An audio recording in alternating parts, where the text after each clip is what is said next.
What is up, guys? Welcome back to the channel. Today's video we're going to jump back on the camper trailer. Now, we haven't done a video on that in a while and I'm really excited to get stuck into it. But before we do, I just want to mention a big thank you to you guys who've been giving me a lot of love and support to the channel. When we hit 150 subscribers, I'm going to be giving away one of these new t-shirts. So jump over to Instagram and check that out on the post there. Now, I know we're about to hit 150 and I did forget to mention that in last week's video. But if you jump over, like the post, follow the steps, get in the draw to win. So let's get started. First thing we're going to do here today is remove this strap that we made for the tank. I'm going to actually lift the tank up and put some foam underneath because I forgot to do that when we installed the tank. Now, I did put foam around that strap and foam at the back, but for some reason I forgot to put it on the checker plate where it's probably going to rub the most. So I'm going to do that, and then we're going to start boxing in this water tank. I've just noticed when we've been towing it a couple of times in the past that some things have come slip forward and they possibly could have damaged the tank, so I want to sort of box that in to keep it all protected. Yeah, so let's get to that. Alright guys, so as you can probably see, there's a little bit of moisture down here. Now that's only from the water pump. This trailer's been sitting for a couple of weeks while we've been working on other projects. And I have noticed it's been leaking slightly, so I have sealed them now. I thought they were tapered fittings, but they're not.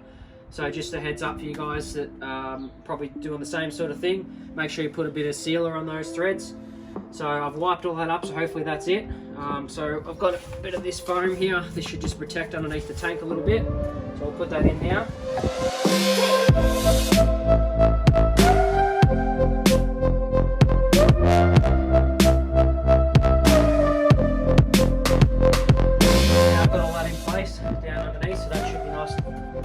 Protected now. I want to add these up here to screw a bit of wood to so we can box this in, just to add a bit of strength to it. So I'll have to probably notch out around these wires here and cut a little bit off the end so that we miss this filler. I will be trying to box in that as much as I can because I sort of want to cover that up so you don't see it. And I'll have to attach a piece down the bottom so we can screw that to and probably make up some angle or something that give that top bit of a bit more rigidity. So let's get to doing that now. So I've got this piece cut, notched out the wire sections here, so we'll be able to slide that on there like that. Now I think it's the other way actually. I have noticed that this wall, when they've welded it in, once again is pretty rippled, so I'm going to have to use a bit of glue on there just to hold this on. I've only got 2 tech screws, but what I've done is screwed in through where the ladder rack is. So that way it won't actually go through the outside sheet, it just goes into there, so that's not gonna poke the screw out the end or anything. So we'll attach that up now. I've got a little bit of this jet black T-Rex. This stuff's amazing, guys. So I'll whack some of that on the back just to hold her up.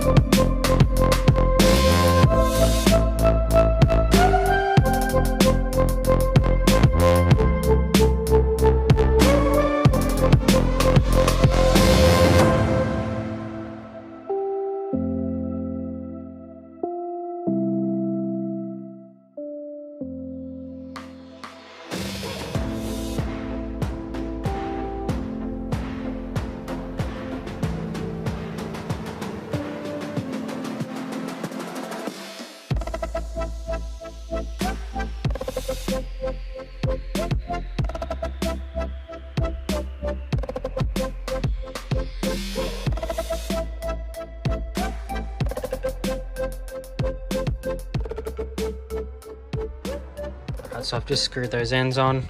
It's not perfect down there. I've got to fix that a little bit. I did run out of the MDF, so I had to go back to this plywood. But that's come up pretty good there. And the other side's screwed on at the back. I'll show you that. So that's screwed on there. It covers all that up. Wiring can still go down through the battery there. It's pretty tight, but ideally I probably should have changed this battery design and put them both there, and then the air compressor slotted inside here, but I didn't want that air compressor to get too hot. So now I've got that all done. I'm going to jump onto making a bench here. So it's going to clip onto the rails and have a fold out leg. So that'll just give us a bit more space for if we're going to wash up dishes or put a collapsible sink on there, which I will be getting. And it'll be nice and portable so we can chuck it inside and sort of flat pack. So I've just got this piece of 30mm thick wood here.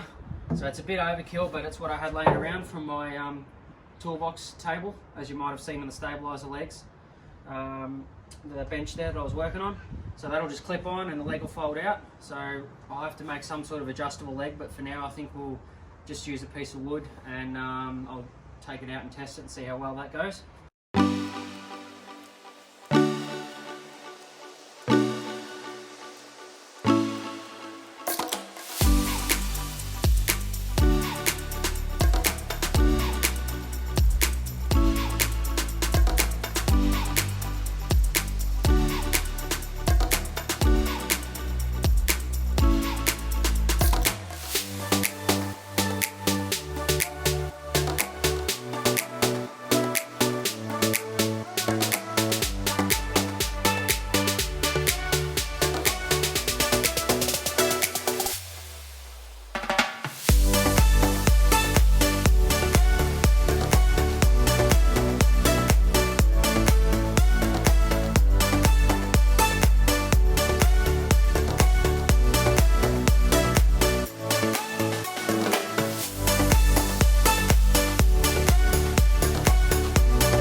Alrighty guys, so that looks really good there. That's at a nice height for doing dishes or anything like that, just preparing a meal or whatever. So that leg's working pretty good there. If we are on unlevel ground, we'll have to sort of pack that leg up a little bit, but I think that's going to be alright. We'll have to stain it as well, just to keep the wood from separating on the layers there. The next thing I'm going to add is these little clips. Now you can buy spring-loaded ones, but I can't find them anywhere online. So if you guys know of those or anything, drop it down in the description. So they just push over there like that. So what I'll do is I'll cut the ends off there and just screw them up underneath. So under the wood, put a screw through the center, so that'll stop any movement like that. So now I've got those tabs cut off, so that's nice and good. So they'll slip over there, back off. So I've drilled a little hole in the bottom and I've marked out both sides evenly. So I'll screw those on there like that.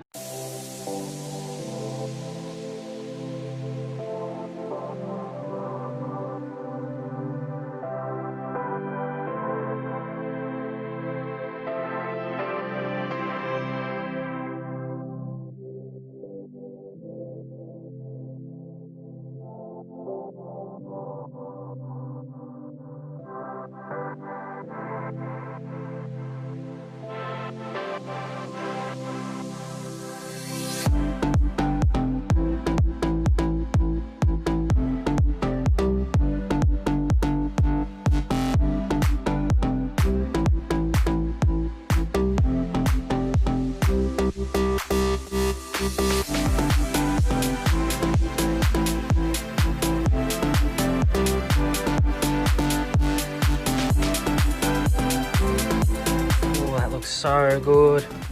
So that's nice and sturdy now, a lot better than what it was just sitting on there. And there's those little clips that actually work quite well. I wasn't sure how that was going to go. That's just going to come in so handy for cooking and all that sort of stuff, and just free up a bit of bench space. So really happy with that, guys. So you might be wondering why I've got a barbecue out. It would be easy just to fold the legs up and chuck it in the back and away you go. But you know, I like to do things a little bit different. So what we're going to do is dismantle the legs off that. And at the back here, so we'll move this fridge out of the way. I'll move that forward a bit, hopefully we've got enough room. I'm going to chuck these slides in. So we'll be able to slide the barbecue out the back. Now these are 1 metre long already, so they have another metre extension out the side, and they're rated to 100 kilos each. So that'll be plenty enough for cooking on the barbecue. It's only a little 2-burner as well, so that'll be fine. Now I'm not sure about what to do with the gas bottle situation. Obviously you'd normally just hook it up and hang it off the side, but for this application we might either have it just on the front drawbar and you bring it around and plug it in over here, or I'll have like a Susie coil sort of thing going inside with the gas line. So that should be pretty good. And then we'll attach those slides to the floor using some L brackets.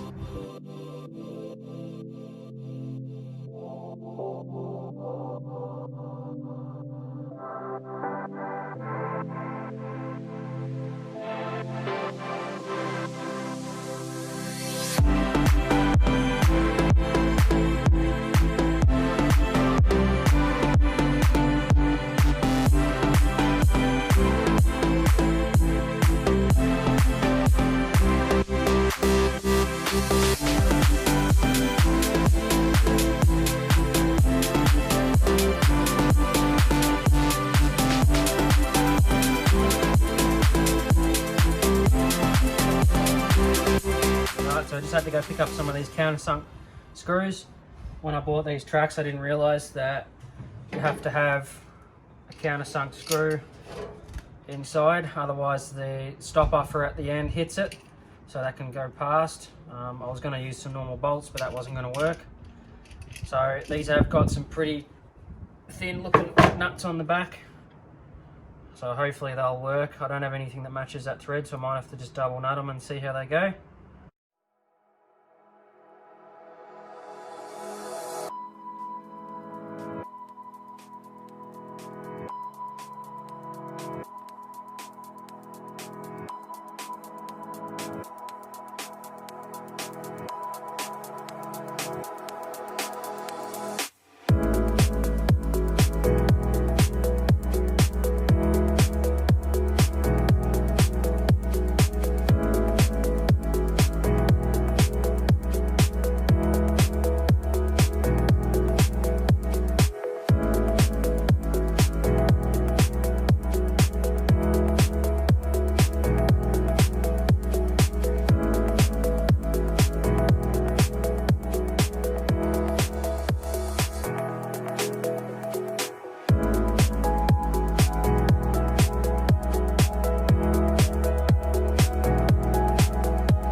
Check this out.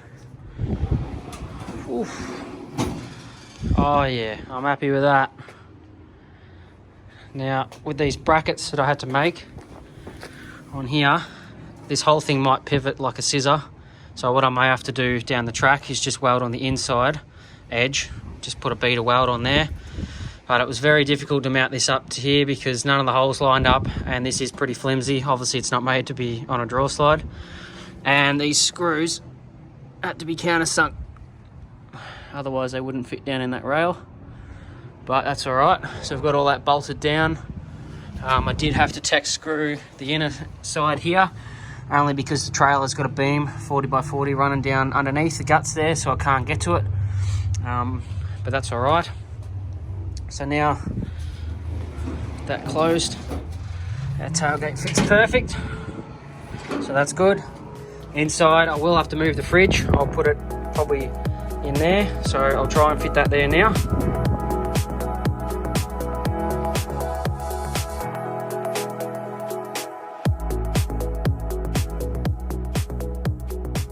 Alright guys, that's going to be a wrap today's video. Thanks for watching. In the next video, we're hopefully going to get stuck into marine carpeting all this wood now, but we'll just see what the weather does, if it holds out for us. I just want to know, in here I'm going to hopefully put a travel buddy inside, so if you guys have got a travel buddy at home, let me know in the comment section if it actually gets pretty hot inside. I'm sort of worried it might scorch some of the wood, so I'll have to sort of fireproof that. So let me know down below. Definitely jump over to Instagram for an inside scoop for YouTube and check out some merch. And hit that subscribe button and notification bell. See you in the next video.